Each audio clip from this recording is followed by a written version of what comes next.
Haleluya. Yesu ashimwe. Nitwa Philbert Nyiringango.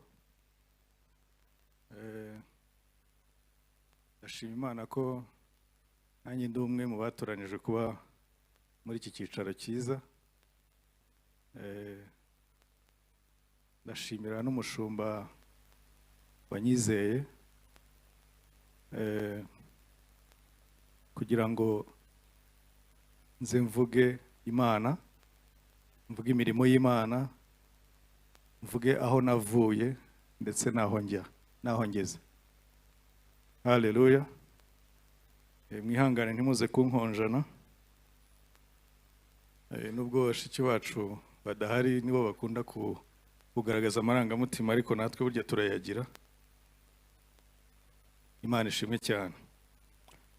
So rero nkuko nabibabwiye ni Philbert,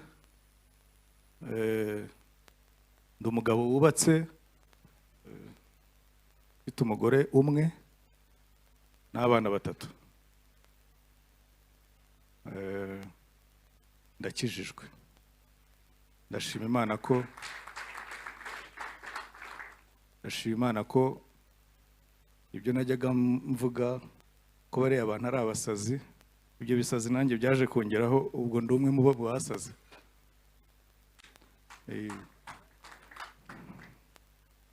Niko bimeze.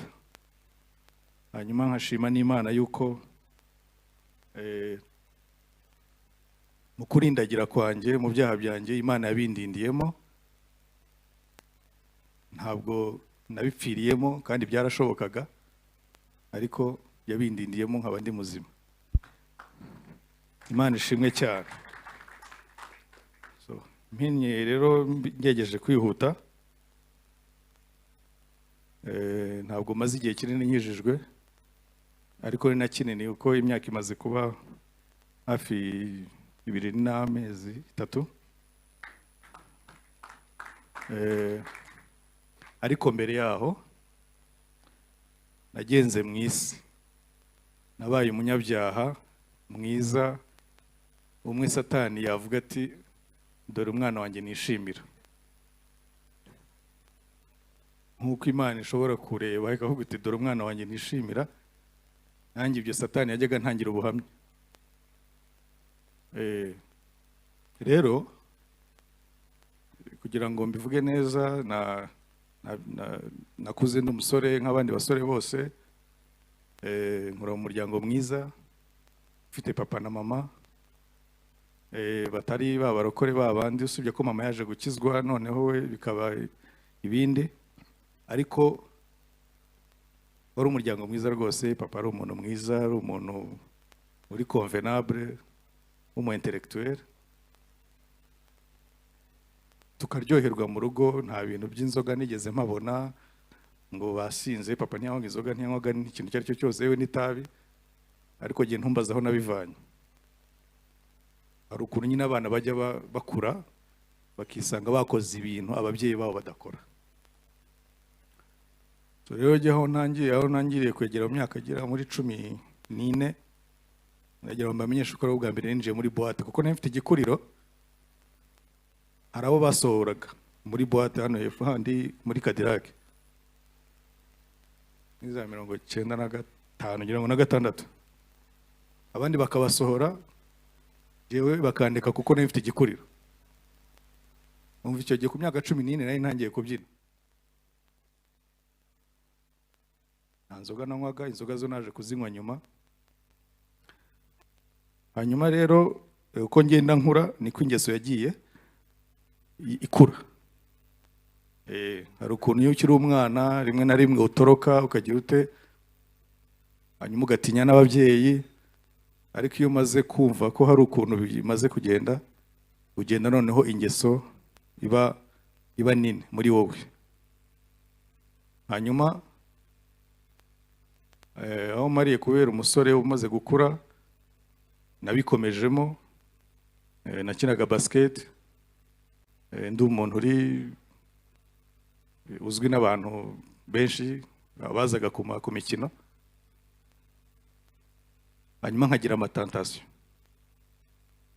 donc ibigeragezo by'abantu urabizi abantu wenda uyu nguyu wavuga ngo ntabwo ari famous kuko sinari inkuzi, ariko abahageraga bari banzi. Buryo iyo uzwi n'abantu bagera mu 5,000 bicaye muri stade ubuzwi, kandi banishyuye amafaranga yabo, utagira ngo bazigiraga ubuntu. Nari inzwi rero. So rero izo tentation uko zigenda ziba nyinshi niko n'ingeso igukurana utabizi, kuko ntabwo urukijijwe, nta gusenga, nta kikurwanira gihari. Nuko byagenze rero, ariko hagati aho ngaho mfite n'umufiance twakundanaga tukabana tukagendana, hanyuma tuza kugira igihe turashakana mwaka wa 2013. Uwo mwaka rero tumaze gushakana, urugo rugenda neza mu mizo ya mbere, ariko noneho biza kuba bibi kubera ikintu nakwita ikigare. Urabizi abagabo hari ukuntu iyo umuntu avuye mu kazi, ngira ngo murabizi n'abarokore bajya babigira, kuko ndiho ndabwira abarokore wenda benshi harimo, wenda sinzi harimo n'abandi batari bo, ugasanga abantu umuntu avuye ku kazi ariko ugomba kugira aho ugorobereza. Hari umukozi w'Imana yageze kuvuga ngo imitima y'abagabo itemba ijya hanze, ngo iy'abagore ngo itemba ijya mu rugo. Noneho nanjye nari umwe muri abo ngabo, nava ku kazi nkajya gushaka aho ngorobereza, kandi sinari nkijwe, sinari kugorobereza ku rusengero, nagoroberezaga mu kabari hamwe n'abandi, hanyuma tukanywa tukazageza wenda nko kuwa kangahe, ubwo niba nahereye kuwa kane, ubwo narangiza ku cyumweru. Kandi aho ngaho niho atakariza amafaranga. Ibyaha nagira ngo mbabwire ko biteza inyatsi, biteza gutakaza ubutunzi. Hanyuma iby'inzoga zo narazinyoye bikabije, ndetse ntabwo nari umuntu unywa bya bindi by'icupa rimwe cyangwa bibiri, nari umuntu ushobora kwinywera uducupa nka 18 twa mitsingi, nkarenzaho litiro ya rikeri, narangiza acana imodoka nkajya kuri vora ngataha.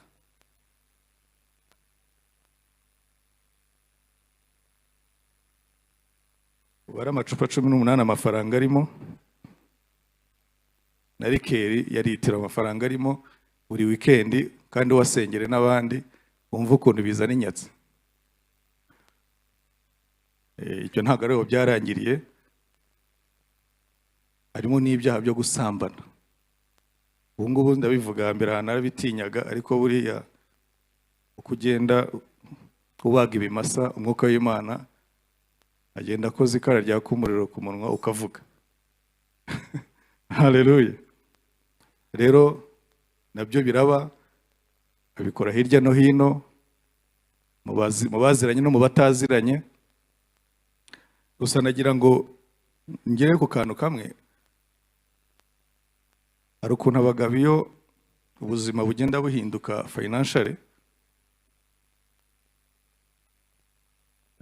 iyo iwanyu habaye ibintu bya karande z'ubusambanyi, bigenda bikurekrama, kuko bitakurekramye mbere utaragira amafaranga, kuko utari ufite uburyo utereta, none ugatangira kubikora kuko hari ikinjiye mu mufuka. Rero uko niko byangendekeye, none ntangira kumva hari ukuntu muri jyewe sigaye numva umugore umwe atampagije. Umugore umwe yari ataguhaza iyo udafite Kristo. Hanyuma ajya hirya no hino mu bihe bitandukanye, ntanabivanze n'inzoga ye, kugira ngo utagira ngo hari ukuntu nabaga nasinze, noneho nkata ubwenge, noneho nkatangira kubona uwambaye ijipo wese ari sawa. Ntabwo ari uko byagendaga, ni ibintu na planingaga nkabikora ukwabyo. Inzoga nazinywaga ukwazo, ibyo nabyo nkabikora ukwabyo, ku buryo nta n'uwari kubinkekera. Hari n'abajya bambaza ati ariko ibyo bintu ubwo ntibakwishyura kugira ngo ubivuge, wabikoreye he ko tutabizi? Ntabwo mwari kuyibona, kubera ko nk'uko umuntu apanga ibintu bifite gahunda akabikora ntakubwire, nanjye niko nabigenzaga. Ntabwo kandi nari kujya kubikora ngo nguhamagare. Ntabwo nari kuguhamagara. N'ikindi kandi ni naho nabikoreraga. Noneho ntabwo najyaga mu mahoteli nk'aya ngaya aho abantu baza bakubwira bati sinya hano, witwa nde, muri iki gitabo, siga pasiporo yawe cyangwa siga irangamuntu yawe. Si uko bigenda, kugira ngo hataho batazanagufata. Hano muri uyu mujyi hari amazu, nibwira ko abantu benshi babibayemo bayazi. Ni amazu atagira ibyapa, ni amazu atagira icyapa ngo ahangaha dukora iki. Ni amazu meza tu adafite hanyuma buri nzu ikaba ifite salo, ifite n'icyumba, ifite na toilette na douche, kandi ifite na sortie yayo. Icyo cyumba kimeze gutyo gifite na sortie yayo. Ugahaparika imodoka ntihagire umuntu umenya ko waparitse, bagahita bafata imodoka yawe bakayambika ikintu kijyanye nyine no kugira iyo modoka itagaragara. N'uwaca aho ngaho ntabwo ari buze kumenya ko Philbert yari ahari. Hanyuma narangiza ibyaye nkacana imodoka yanjye nkagenda, uwo twari turi kumwe nawe agaca ku wundi muryango. Ntabwo ari bugende imodoka yanjye. Cyakora rimwe na rimwe nafite imodoka nashyizeho fime, nta kibazo, turagenda hanyuma mu jyane wenda nk'ahantu tutajya mu ntuza zimwe, nkagenda ku buryo niyo namara imyaka 2, 3, 4 ntawe uri buze kumenya ibyo bintu uko mbikora. Kugira ngo mbyumvishe ibyo bintu, n'umugore wanjye ntabwo wigeze amfata ngo nkore ibyo bintu. Ariko burya iyo ugize amahirwe ugira umugore usenga, kubera ko we yabibonaga, Imana yarabimwerekaga kuko yakundaga gusenga, swat akabirota, swat akabibona nk'uko wicaye gutya, Imana ikabimwereka, ikanamwereka n'amasura y'abo bantu. Akambwira ati ariko runaka umuntu umeze gutya na gutya na gutya no ntawe nzi, ariko nyuma y'amezi nka 6 umuntu nkahura nawe, cyakambwira uhari. So rero ndagira ngo mbufishe uburyo ibyaha byangenje. Ntatinze rero muri ibyo, ndashaka kubabwira ingaruka zabyo z'ibi bintu.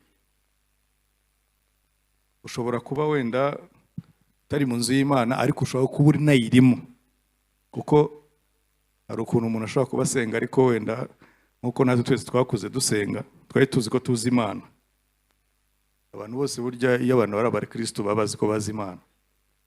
Noneho ukaba uri mu buzima bwitwa ngo uri umukristo, ariko mu by'ukuri uhakana ibyo Kristo agutegeka gukora. Jewe rero icyo nabonye cyo byanzaniye, hari ikintu bita financièrement. Iyo usambana, finance zawe zigenda uzirebesha amaso, kuko abo ngabo ujyana nabo ubahonga amafaranga. Ushobora kuba utabatereteje amafaranga, ariko hari remerci mukora. Ashobora kubwira ati nkeneye ibi, niba ukamuhereza, kandi mu rugo bayakeneye. Icyo ni kimwe. Ikindi cya kabiri, hari ibintu byinshi byangirika muri wowe, hari ibintu byinshi byangirika mu rugo rwawe. Urukundo uko mwakundanaga n'umufasha wawe ntabwo biba bikibaye. Hagati yanyu haba harimo ikibazo gikomeye cyane. Ashobora kuba atavuga menshi, nk'uko iwanjye we yantegerezaga nkataha mu gitondo, ntavuge ngo uvuyeho ugize ute, byabanje mu mizo ya mbere, ubundi arabyihorera. Akambwira ati ngwino ku meza ntoya, ntabwo ndi buze kujya ku meza, ngo ngwino tujye kuryama. Ntantere hejuru, ntagire gute. Rero ikintu gikomeye nshaka kuvuga hano, niba uri na hano cyangwa se uri online, uri umuntu ibyo bintu bishobora kuba byabaho cyangwa se bijya bikubaho dotanzanta, gihe byari ibintu byari byarahindutse ubuzima, nagira ngo menyeshe ko utabasha kubireka hatajemo Kristo.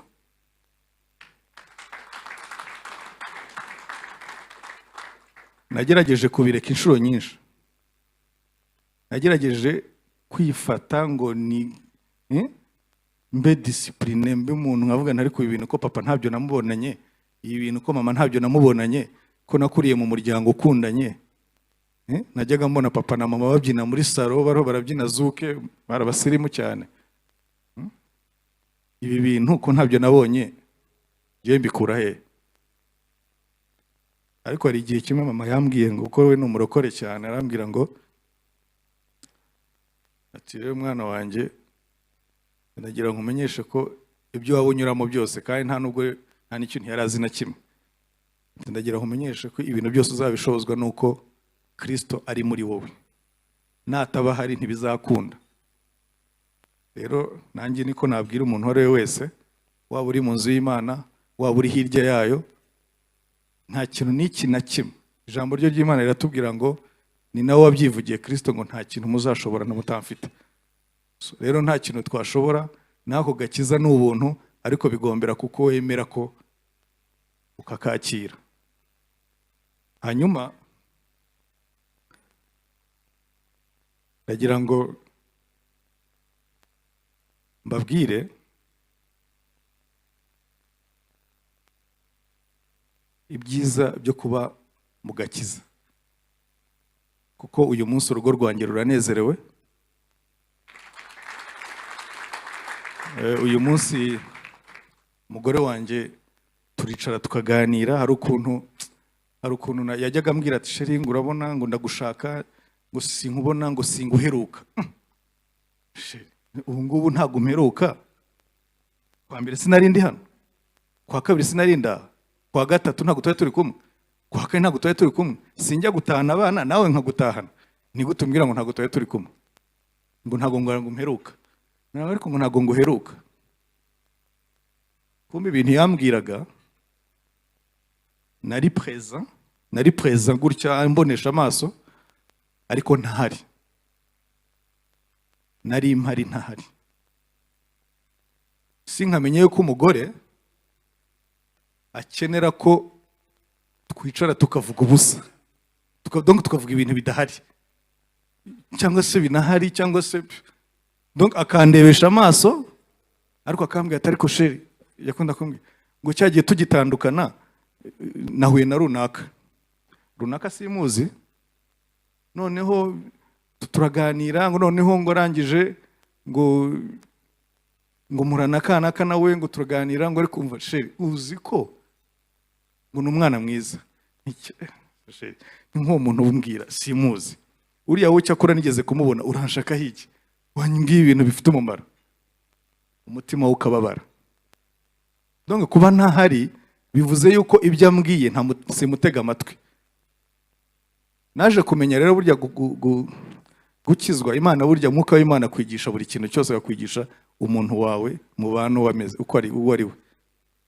Nize noneho kwicara nkamutega amatwi, nkinjira no mu kiganiro cye, akambwira ibintu numva rwose ntakunze, ariko nkicara akambwira uzi ko ari byo sheri, ihangane.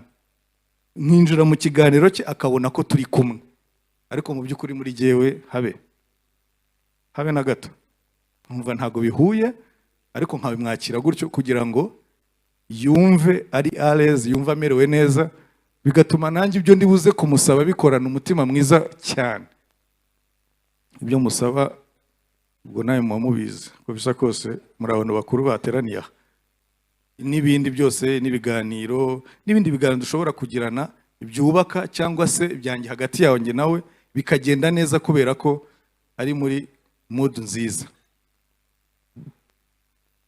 Ikindi ndagira ngo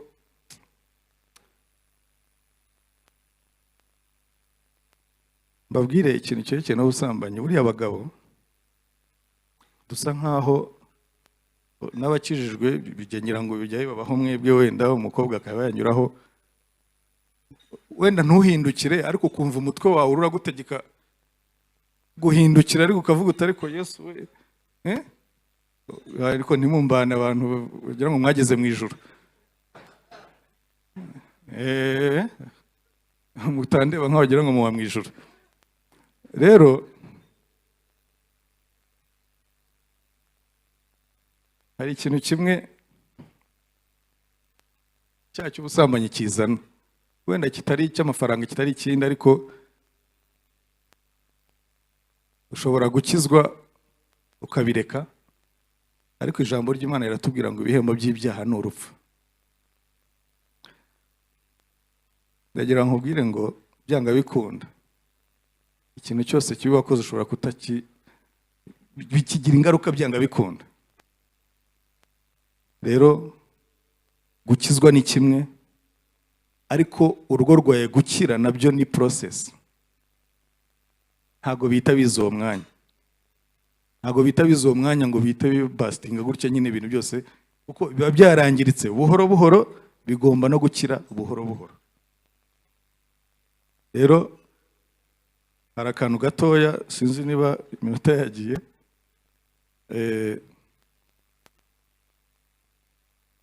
ndagira ngo mbwire umugabo wese, yaba anyumva hano cyangwa online, hari ikintu kimwe n'ejo nakivuzeho, ikintu cyerekeranye no gusambana buriya kizana, impamvu ndiho ndagitindaho cyane nuko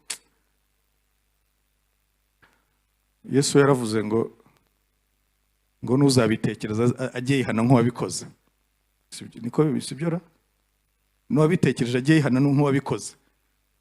Rero nuko abagabo twebwe biratugora, kuko ubanza buri minota 6 cyangwa mu masegonda 6 ikitwa sexe kiba kitunyuze mu matwi nako mu bwonko. Kumujye kuri Google murabibona, taza kugira ngo nta mfite abona bivaye, biba binyuze mu bwonko. Rero ni hagati y'minota 6 cyangwa amasegonda 6. Rero biragoye kubyevita iyo utari muri Kristo. Impamvu ndenda bivuga ni ingiyi, bikuzanira ingaruka zihe. Ubusambanyi bwica umubiri, bukica ubugingo, bukica na spirit yawe. Ntabwo ari icyaha nko gutukana, ntabwo ari icyaha nk'ibindi byaha bisanzwe, kuko gifata ibice bitatu by'umuntu. Rero iyo ubana n'umuntu ukanakizwa, ndashaka kubaka experience gato kamaze igihe kitari kinini cyane, ariko katumereye nabi, kuko turavuga ibintu biri practical kugira ngo abeho gufashanya. Narakijijwe, ariko noneho ngira ikibazo, nzi ko ibintu byose bitabigenda neza, ariko aho nari naragiye hirya no hino mu bantu byagiye bitera ikibazo muri jewe nisanze naratakaje attachment, nararuzinze attachment ku mugore wanjye.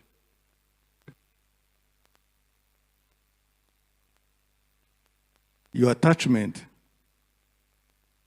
donc sinzi ukuntu abisobanura, ariko ugasanga ibyo mugomba ntago biri kuri level agomba kubibonaho muri abantu bakuru. Rero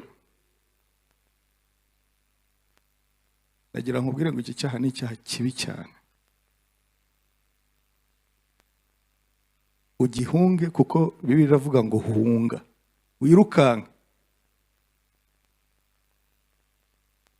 Ndwara nabyo, turwana nabyo, gerageza no kujya kwa muganga. Muganga arambwira ati niba ntari umuntu muzima baho ku isi ni wowe, ni wowe muzima, nta n'undi uriho ku isi. Ariko hari ikintu kimwe naje gusanga ukuntu byagenze, naje gusobanukirwa nk'uko Imana ajya asobanura ibintu, nsanga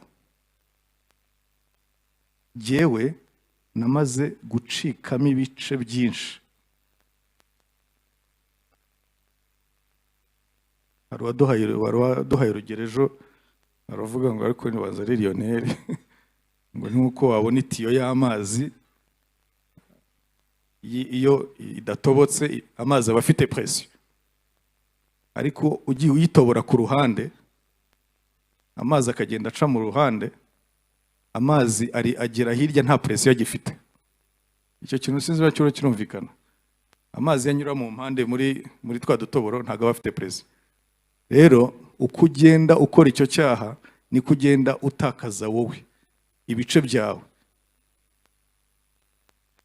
Rero kugira ngo ibyo bintu bikemuke, rero kuko ariho ruzingiye, kugira ngo urugo rumere neza, barambwiye ngo ibyo bintu kugira ngo bikemuke, babona bazaga ati ni ukugora ntuza terapi, donc abapsikologe bamukaganira ibintu byafata imyaka myinshi 2, 3, 4 kugira ngo ubu wongera kuba umuntu uri tayari. Ndavuga nti uwe wanjye naba naramwishe birenze uko namwishe mbere. Rero njya mu cyumba cyanjye mbwira Imana, Mana we ongera usubize uko nari imeze nkiri umusore wa wundi umugore wanjye yishimiraga.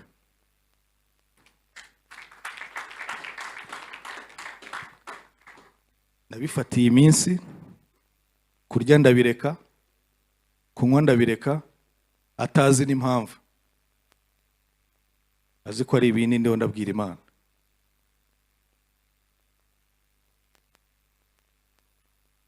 Mu cyumweru cyakurikiyeho Imana yankoreye ibintu bikomeye cyane, nisanze ndi umugabo umugore wanjye yishimira.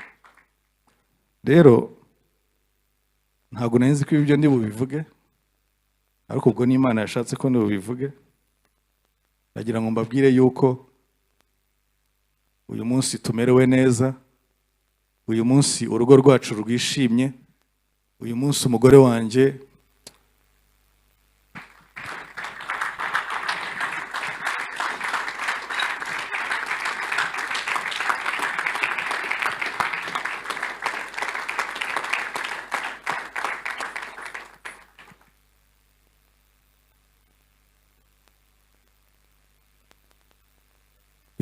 umugore wanjye anezerewe.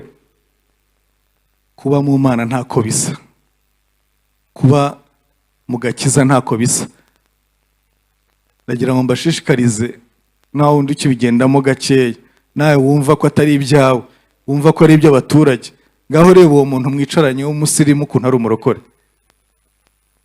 Seriously, gukizwa ni ibintu bigezweho, bigezweho. Ariko ndagira ngo bamenyeshe ngo nukizwa neza ukagendera muri Kristo neza, ibi bintu nakubwiye ntabwo bizigera bikugeraho, ntabwo bizigera bikugeraho ato. Murakoze rero, Imana ibaho umugisha kuntega amatwi, kandi nshimiye n'umushumba wanjye. Imana ibaho umugisha. Hallelujah, hallelujah.